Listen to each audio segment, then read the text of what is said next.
নমস্কার বন্ধুরা, কেমন আছো তোমরা? আজকে আবার কি খাই চ্যানেলে তোমাদের জন্য নিয়ে এসেছি একটা রেসিপির ভিডিও। আজকে আমি দেখাবো পালক পনির। পনিরগুলোকে টুকরো টুকরো করে কেটে রাখা আছে। সেদ্ধ করা পালং শাকটাকে মিক্সিতে রাখা আছে। এখানে রয়েছে পেঁয়াজ কুচি, টমেটো পেস্ট, আদা পেস্ট, রসুন কুচি, কাঁচা লঙ্কা, শুকনো লঙ্কা আর একটু মেথি ফোড়নের জন্য। দেখো মিক্সিতে ঘুরিয়ে পালং শাকটাকে রেখে দেওয়া হয়েছে। পনিরগুলোকে হালকা করে ভেজে নেওয়া হচ্ছে। আর তারপরে কিন্তু ফোড়নে মেথি দিয়ে, শুকনো লঙ্কা দিয়ে, পেঁয়াজ কুচি, রসুন কুচি দিয়ে রান্নাটা চাপিয়ে দেওয়া হয়েছে। রান্নাটা হচ্ছে।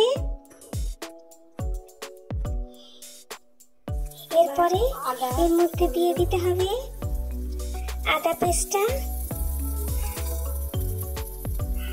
আদা পেস্ট দিয়ে দেওয়ার পরে এই সমস্ত মশলাগুলো অ্যাড করে দিতে হবে। হলুদ গুঁড়ো, জিরে গুঁড়ো, ধনে গুঁড়ো, এছাড়া নুন আর সামান্য একটু চিনি। দেখো এই মশলাগুলো দিয়ে কষানোর পরে টমেটো পেস্টটা দিয়ে দেওয়া হলো। তারপরে কিছুক্ষণ রান্না করতে হবে বেশ লাল লাল করে। দেখো লাল হয়ে গেছে টমেটো দেওয়ার জন্য। তারপরে এর মধ্যে দিয়ে দিয়েছে পালং শাকের বাটা, যেটা মিক্সিতে ঘুরিয়ে আনা হয়েছে, দিয়ে কষিয়ে নিতে হবে যতক্ষণ পর্যন্ত না তেলটা ছেড়ে যায়। তারপরে একটুখানি জল দিয়ে আবার একটু রান্না করতে হবে। গ্রেভিটা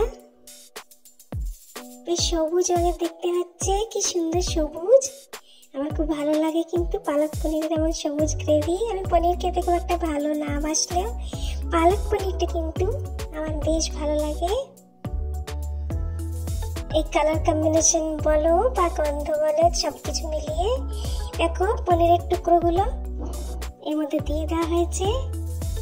তারপর কিন্তু গ্রেভিটার সাথে ভালো করে মিশিয়ে দেওয়া হচ্ছে, যাতে গ্রেভিটা পনিরের টুকরোগুলোর মধ্যে ভালোভাবে ঢুকে যেতে পারে।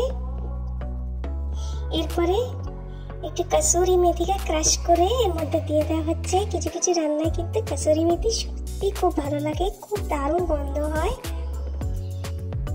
আর এরপরে অ্যাড হবে এক টুকরো বাটার বা মাখন। এটাও স্বাদ আর গন্ধকে অতুলনীয় করে তোলে। তোমরা চাইলে এটা স্কিপ করতে পারো। আমরা কিন্তু দিয়েছিলাম। দেখো অলমোস্ট তৈরি হয়ে গেছে আমাদের পালক পনিরটা।